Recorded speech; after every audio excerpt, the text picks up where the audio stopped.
satu perhitungan bagi Tuhan. Hari ini saudara datang beribadah, mungkin secara badani, secara jiwa mungkin saudara susah, perasaan. Tetapi ingat, sengsara hari ini akan tetap diperhitungkan oleh Tuhan. Tidak ada sengsara yang tidak diperhitungkan Tuhan. Amin. Amin. Petrus itu berkata, jangan kamu sengsara oleh karena berbuat dosa. Jangan kamu sengsara oleh karena kamu mencuri dan melakukan kejahatan, tapi sengsaralah oleh karena Dia.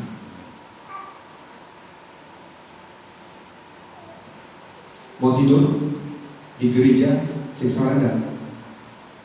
Sengsara enggak? Ngantuk di gereja, sengsara enggak?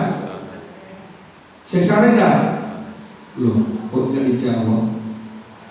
Kalau kita kurang tidur, datang beribadah kepada Tuhan, beribadah, mata kita ngantuk, sengsara enggak? Sengsara. Tapi harus beribadah. Untuk hari ini tidak ada yang ngantuk, supaya tambah sengsara. Mari kita lihat kesengsaraan itu. Jangan sengsara oleh karena perbuatan dosa yang kita alami. Baca firman, setiap hari sengsara. Sengsara.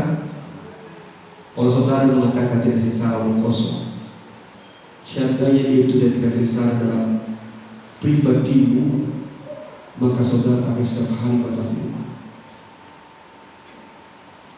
Doa sengsara, sengsara, menderita.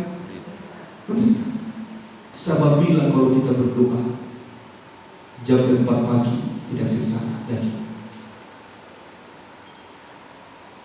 Tapi itu harus kita lakukan, saudara, supaya kita layak di hadapan Tuhan kita. Supaya ada sengsara yang dibentukkan Tuhan. Melayani Tuhan seperti tadi sendiri melayani kata saksi. Sengsara enggak? Korban 100.000 per 3 jam per 3 hari. Kalau saya hitung dari sana, 1 hari 30, 1 bulan 30 hari. Berarti kalau itu kita bagi-bagi, hampir jutaan juga kan per bulan. Sampai tidak bisa lagi beli bakso karena pakai YouTube, sengsara itu. Tapi kita belajar untuk berkorban walaupun sengsara. Amin. Amin ya. Saya mengatakan jangankan itu, waktu saja pun kita tidak mau sengsara untuk Tuhan. Mungkinkah saya dan saudara layak di hadapan Tuhan? Maka saya mengatakan makna perkataan Daud yang mengatakan sengsaraku di hidup Tuhan itu apa? Sebab dalam Petrus surat dari Jawa, kalau kamu dinista oleh karena Dia, kamu akan menerima roh kemuliaan. Berarti ada satu berkat yang kita alami di saat kita mau alami siksaan oleh Dia. Amin. Puji Tuhan. Amin. Oke. Sampai di situ.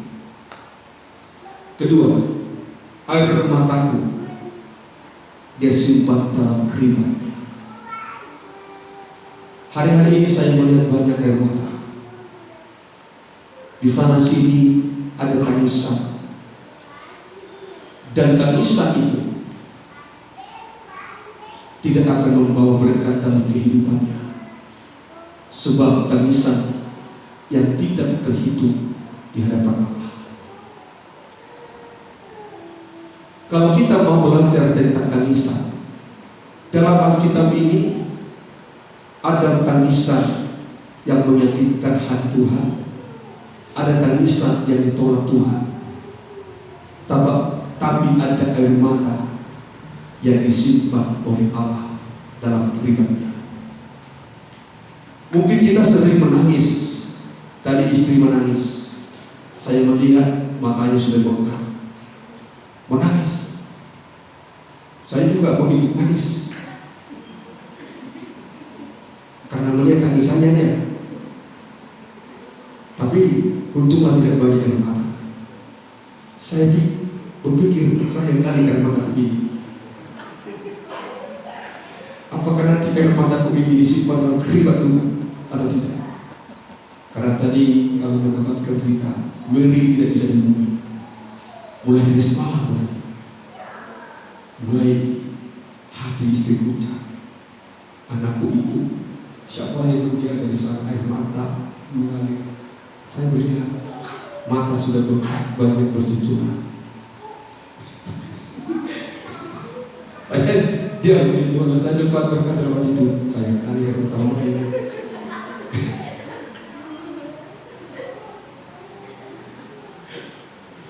Ujung-ujungnya akan datang dengan berita yang baik. Aku di sini ya Pak, yang tinggal di hatiku. Coba bayangkan, begitu gampang kita mencucurkan air mata, tetapi tidak ditentukan oleh Tuhan. Kita mau belajar mencucurkan air mata, tetapi air mata apakah yang harus kita berikan kepada Tuhan? Bagaikan Daud berkata, engkau menyimpan air mataku dalam keribatmu. Air mata yang bagaimana yang disimpan Allah dalam keribatnya, saudaraku. Daud sendiri akan mengatakan itu di saat dia menabur dengan jujuran air mata. Tuhan tahu, Tuhan itu, Tuhan berada. Coba kita lihat dalam Mazmur pasal 106 ayat yang kelima ini. Air mata yang akan diperhitungkan oleh Tuhan, supaya kita jangan asal-asal mencucurkan air mata, tetapi kita belajar mencucurkan air mata, supaya air mata kita menjadi air mata yang diperhitungkan oleh Allah, air mata yang disimpan Allah dalam keribatnya. Dan itulah yang harus kita lakukan di hadapan Allah kita. Apakah termasuk Raja Daud? Di dalam Mazmur 126 ayat yang kelima, ini akan membuat saya dan saudara bagaimana kita harus mencucurkan air mata, supaya air mata kita disimpan oleh Allah dalam keribatnya. Baca saja Pak langsung dari monitor terus kan? Ya, orang-orang menabur dengan cucuran air mata terus kan? Ya, orang yang menabur dengan mencucurkan air mata, ya, akan menuai dengan bersorak-sorak. Berarti sesuatu air mata yang diperhitungkan oleh Allah. Di saat Raja Daud berkata orang-orang yang menabur dengan cucuran air mata, maka dia akan menuai dengan sorak-soraknya. Karena apa? Karena air mata yang semacam inilah yang menjadi masuk dalam keribatnya Tuhan. Pernahkah saudara mencucurkan air mata untuk menaburkan firman? Di saat kita bersaksi kepada orang lain, di saat kita memberitakan kebenaran firman Allah kepada orang lain, air mata kita bercucuran. Oleh karena kita mengasihi jiwa mereka, kita menyampaikan firman itu dari mereka dengan air mata yang berlinang-linang, supaya mereka mendapatkan anugerah daripada Allah. Pernahkah kita menabur dengan cucuran air mata? Mana air matamu di saat Tuhan datang? Air mata apa yang diperhitungkan dari hidup saya dan saudara? Maka saya mengatakan Mazmur yang kita terima itu memiliki makna yang sangat begitu indah. Kita tidak boleh hanya membaca air mataku disimpan dalam keribat, dan mungkin kita berkata oleh karena sengsara yang kita alami dalam kehidupan kita, oleh karena penderitaan lahiriah yang kita alami dalam kehidupan kita, kita banyak mencucurkan air mata, dan kita berkata berharap Allah menyimpan dalam keribatnya. Tidak. Tetapi air mata yang disimpan Allah dalam keribatnya di saat kita mampu menaburkan dengan cucuran air mata kita. Di saat kita mau membaca firman, kita bertabur firman Allah ini, kita mulai mencucurkan air mata kita. Jangankan kita bercucurkan air mata untuk memberitakan firman, memberitakan firman itu tidak. Lihat ini, supaya ada yang diperhitungkan Tuhan dalam hidupmu. Mari belajarlah mencucurkan air mata dalam menabur benih. Sudahkah saudara pernah mencucurkan air mata untuk menyampaikan firman? Udah? Sudah? Sudahkah kita pernah mencucurkan air mata di saat kita menabur firman pada orang lain?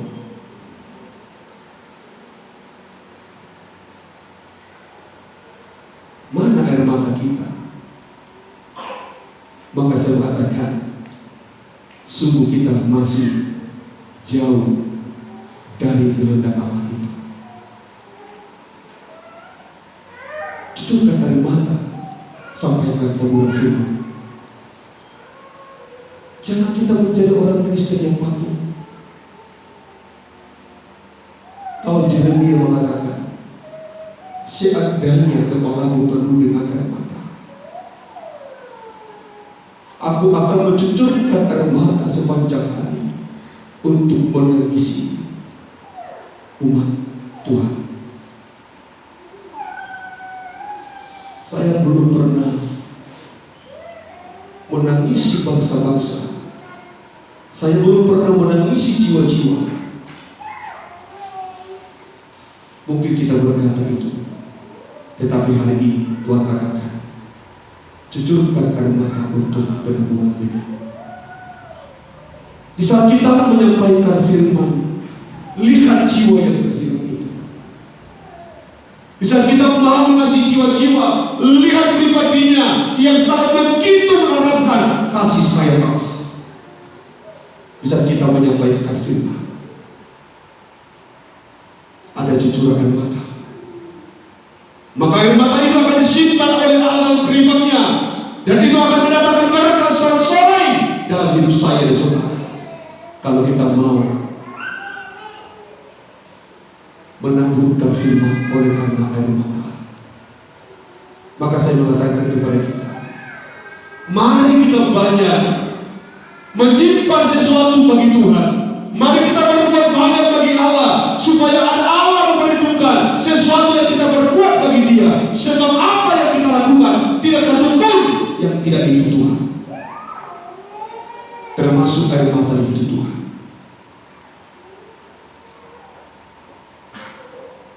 Maka saya mengatakan, mari belajar melihat dari sisi firman Tuhan. Yang kedua, air mata yang bagaimana akan disimpan Tuhan dalam firman. Saya melihat di dalam Injil, haleluya, Lukas pasal 23 ayat 28. Dalam Injil Lukas pasal 23 ayat 28 ini, coba kita melihat nanti bagaimana air mata yang diperhitungkan oleh Tuhan. Haleluya. Dalam Injil Lukas pasal 23 ayat yang ke-28, mari saudaraku yang dikasihi Tuhan, terus ya. Yesus berpaling kepada mereka dan berkata, ya, hai putri-putri Yerusalem, hai putri-putri Yerusalem, terus ya, janganlah kamu menangisi aku. Janganlah kamu menangisi aku, terus ya.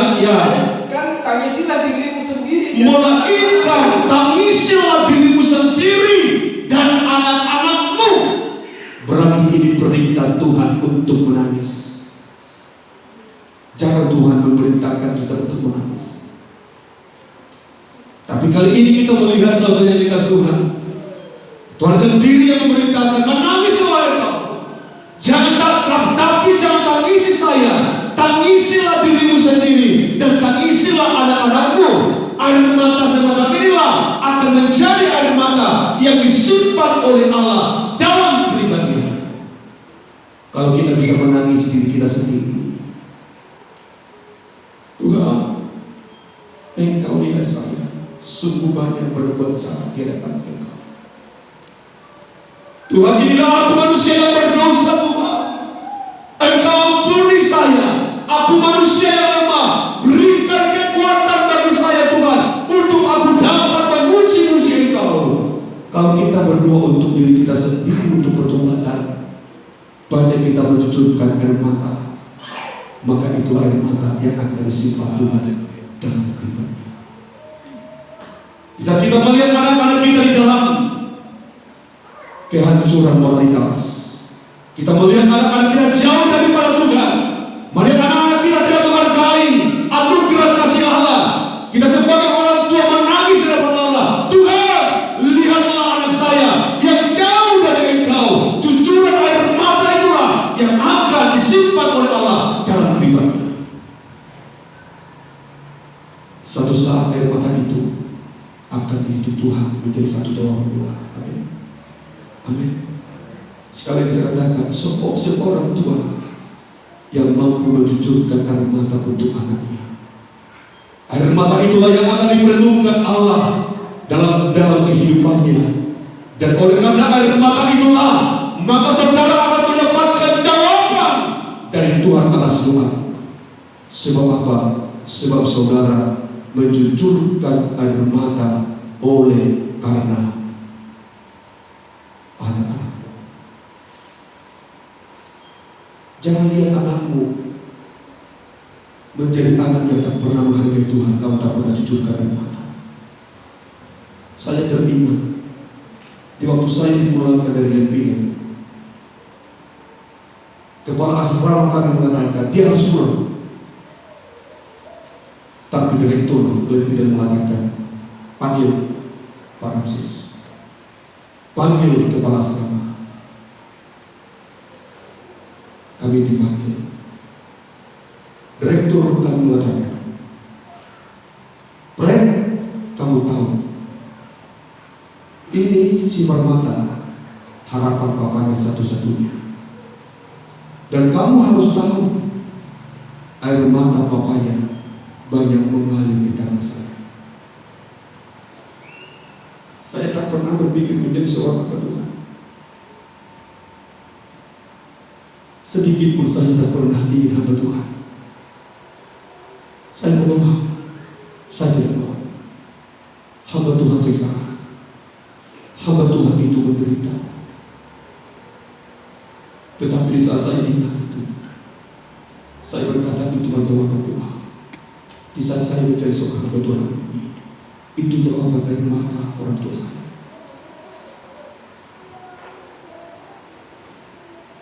Maka saya katakan, mari belajar berdoa dengan cucuran air mata. Yesus sendiri berkata, hai kamu putri-putri Yerusalem, jangan tangisi Tuhan, tangisilah dirimu sendiri, tangisilah anak-anakmu, supaya apa? Supaya air matamu simpan dalam keribatmu, dan air matamu itu akan menjadi jawaban bagi saya, bagimu.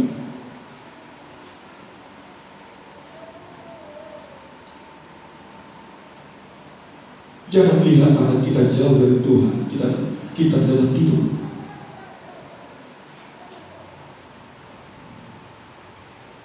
Jangan lihat anakmu hancur dalam moralitasnya, tetapi kamu berdiam. Sesungguhnya apa yang dikatakan Yesus hari ini menjadi firman teguran bagi saya yang terutama sebagai hamba Tuhan. Adakah aku banyak menangis untuk anak-anak saya supaya anak-anak ini menjadi anak-anak yang takut akan Tuhan? Adakah aku menangis untuk diriku sendiri supaya aku menjadi orang yang takut akan Tuhan? Mari belajar. Mari kita menangis, belajar cucurkan air mata hari-hari ini, sebab kita tahu hari-hari ini zaman yang sangat sukar, yang banyak menghantam, menghancurkan generasi muda kita. Kalau kita sebagai orang tua tidak banyak berlutut di bawah kaki Tuhan, kalau kita sebagai orang tua tidak banyak mencucurkan air mata, lihatlah keturunan generasi kita hancur oleh karena apa? Zaman yang semakin sukar. Tetapi apa kata Tuhan? Menangislah kamu oleh karena anak-anak. Cucurkan air mata untuk anak-anakmu, supaya air matamu bersimpan dalam keribatku.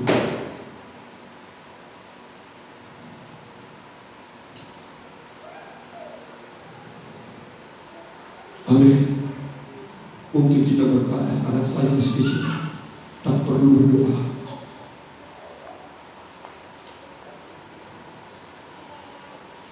Saya mengatakan hal ini kepada saudara.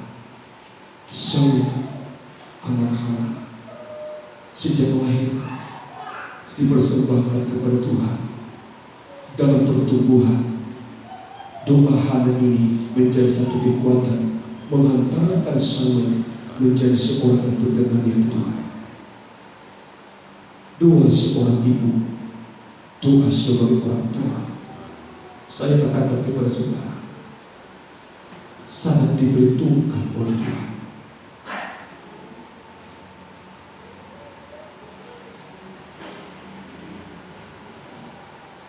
Mari belajar berdoa dengan jujur dan mata hati ini saudara.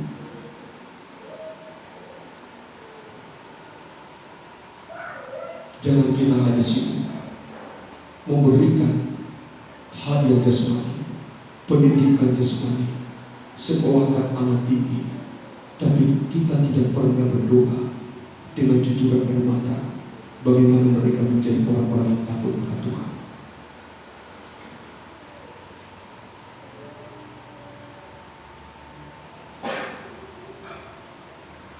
Satu saat air mata dihapus Tuhan. Air mata tidak akan terus mengalir, tapi air mata kita satu saat akan berhenti. Tapi ingatlah, sebagaimana banyaknya air mata yang kita cucurkan, yang tersimpan dalam pribadi Tuhan, air mata itulah yang akan menjadi berkat bagi saya dan saudara. Amin. Amin. Air mata itu akan menjadi satu kekuatan untuk mendapatkan dari segala janji-janji Allah di dalam kita. Tangisi anak, tangisi diri, jangan tangisi Tuhan. Tuhan, mengapa Engkau tersayang Tuhan? Jangan buat tangisanmu seperti ini. Tuhan tidak mau dengar itu. Seringkali orang menangis bisa Tuhan melihat tersayang. Tidak. Tapi kita menangis di saat kita melihat hidup kita jauh dari Tuhan. Kita menangis di saat kita melihat anak-anak kita tidak menghargai ibadah, tidak menghargai anugerah, tidak menghargai pelayanan Tuhan. Itu yang harus kita tangisi, saudara. Tuhan, anakku lihat jauh dari Tuhan. Lihat anakku tidak mau melayani, tidak melayani Tuhan. Mengapa?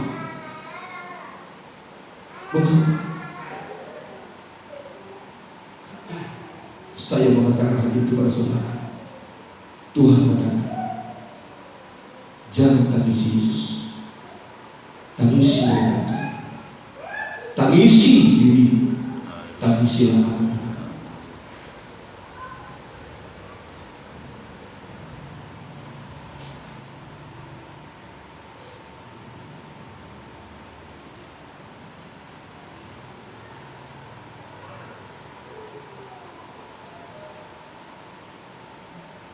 Sebab kita tahu hari ini kita harus banyak bersama-sama Tuhan.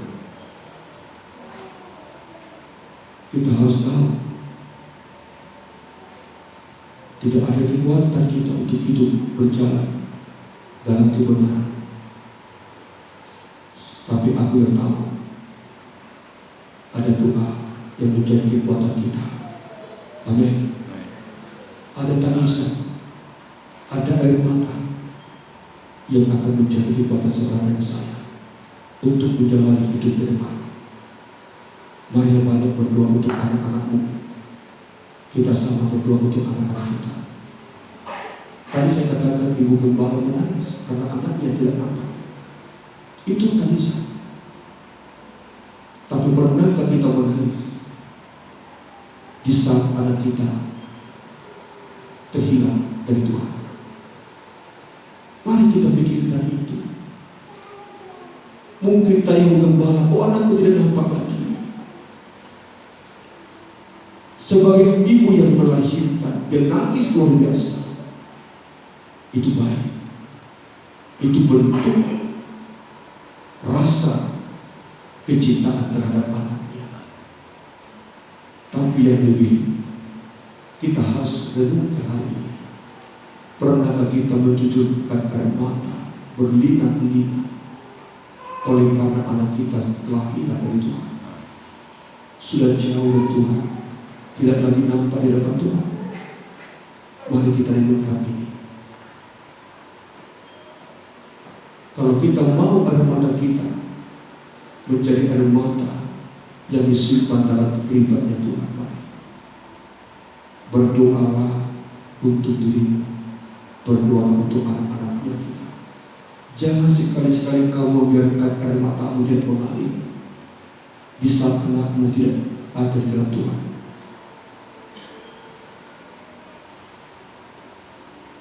Kalau aku bisa mengatakan, mau apa yang saudara berikan kepada anak-anakmu itu?